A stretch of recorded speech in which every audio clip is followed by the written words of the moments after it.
Hi and welcome to this lesson on Weber and social class, and this is part of the social stratification topic. So hopefully by the end of this lesson you'll be able to describe and evaluate the key ideas of Weber and social class.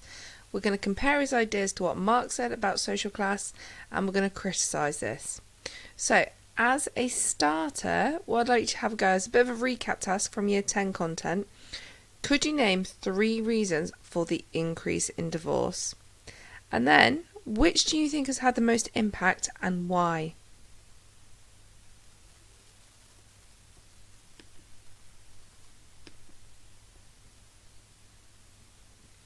So, hopefully we will be able to remember which one is which. So, going through the list, could you highlight or note down which ones are from a Marxist perspective? So can you figure out which ones do you think are to do with Marxism? So I'll give you a few minutes. Which ones do you think are to do with Marxism that we did last lesson?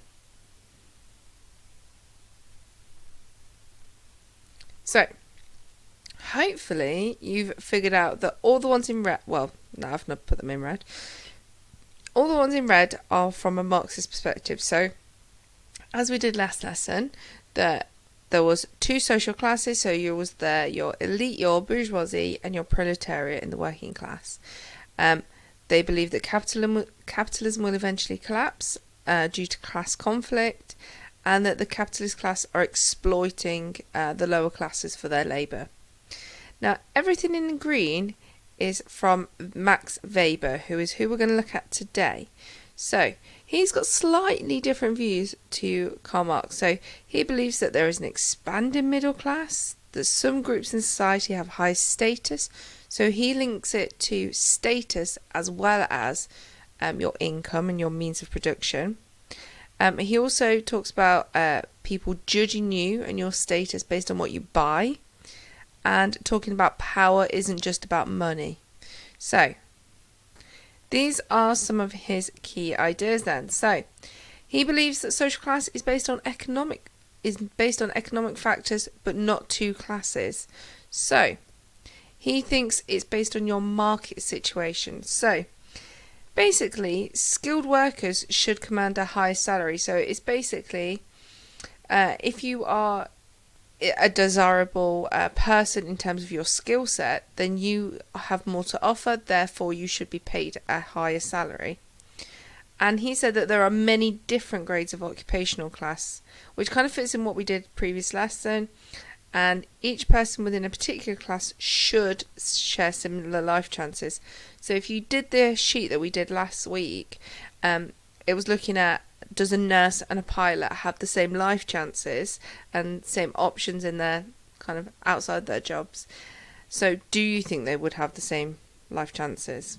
Do you think they enjoy the same holidays, the same kind of living situation? So what I would like you to do for this activity is to match up the keyword to the definition. So if you have a look through them, most of them I think you can kind of figure out. So if you get stuck with them, you can email me, but I will also put a section for this section in the book onto the shared area, so you can use that as well to help you if you get stuck. So some more of his key ideas then. So he very much looks at a middle class, which Marx doesn't really acknowledge that there's a middle class. He just thinks there's a top and there's a bottom. Whereas Weber saw that there was a middle. And he saw 4 categories. So he said that there was a property owning upper class, there was a professional middle class, petty bourgeoisie, which are the small business owners that we did last lesson, and manual working class. So he saw it as kind of 4 categories. He didn't think that there was any of this polarization, that there was a growing gap between the top and the bottom. But he did say that the middle class was getting bigger, which kind of fits with what people are finding today. So, moving on then, Weber talked about status, and he believed that different social classes compete with each other for more status. So, I've got 5 people on here. I'll be interested to hear what your answers are, who would you put with the highest status to the lowest status? So you've got Harry and Meghan, David Beckham, the Pope, David Attenborough, and the legend that is Gemma Collins. So who would you put with the highest status? And then once you've done this, think about, okay, why are they at the top? Why is so-and-so at the bottom? How did you base status? So what Weber found is that lifestyle, so how you spend your money in your leisure time, can signal which kind of social class you fit into. So, for instance, it could be your car you drive, the house you live in, the area that you live in, the clothes that you're wearing, the designer shoes that you've got. So it could all highlight what kind of social class you belong to.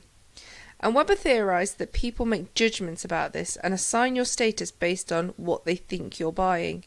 So, for instance, people will look at you and go, okay, so you're driving, I don't know, a Ford Fiesta. They might make certain assumptions about your kind of social class based on that. And Weber believed that class, status and power often overlap. So they're not these distinctive groups, but they're not as close as Marx suggested. So it's not so much, oh, I'm in the bottom, my status, my power, everything's at the bottom, or it's not so distinct.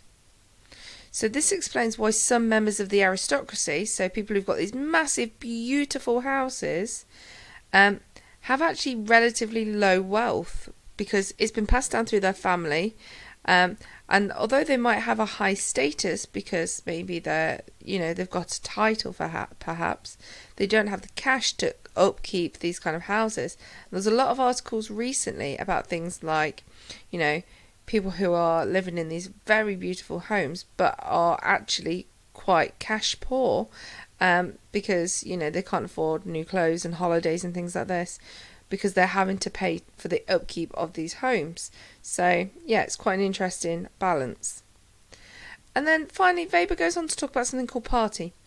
Not the thing that we all hope that we can have at the moment, but any group that aims to exercise power.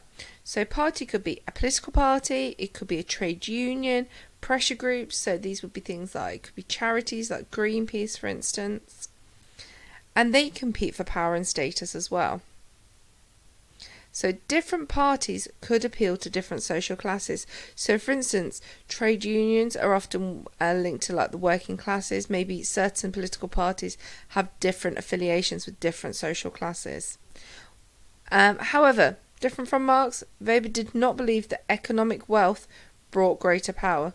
So just because you've got wealth doesn't mean you are powerful. So there might be some celebrities, for instance, who maybe have wealth but might not have power. So we will do more on Weber and kind of power later on. So some key criticisms then. So firstly, what he's talking about ignores individual opportunities. This idea that you can still achieve through your merit and hard work. It's not all about your power, your status linked to social class. Feminists would say that not, again, as always, not enough attention on gender issues. For instance, women are experiencing gender discrimination in the workplace. They might not have the same market situation as men. They might have the same jobs, but they might not have the same market situation. And Marxists would also believe that, the capitalist society is exploiting its workers. The wealthy members do have more power generally, and while the poor still remain powerless. So there's 3 key criticisms there that you would need to be aware of. So, final bit, going back to this question. So, we set this question last lesson at the end of the lesson on Marxism. So, hopefully, you've all managed to have time to come up with an answer for this. So, I've given you 3 answers. So, this is the first answer. Marx believed that the poor had failed to benefit from the development of industry. He believed that only the rich benefited.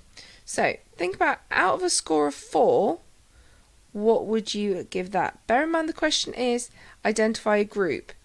Do you think just saying poor, is that a good enough identifier? And do you think they've explained it? Do you think they've given what they know about Marx's theory on this? The second answer. So, The proletariat, working class, did not benefit from the development of industry because they were being exploited as cheap labour by the capitalist owners of industry. Now, hopefully you can identify that this is an improvement because they've used a lot more specialist vocabulary. But would you still would this get full marks? What mark would you give this?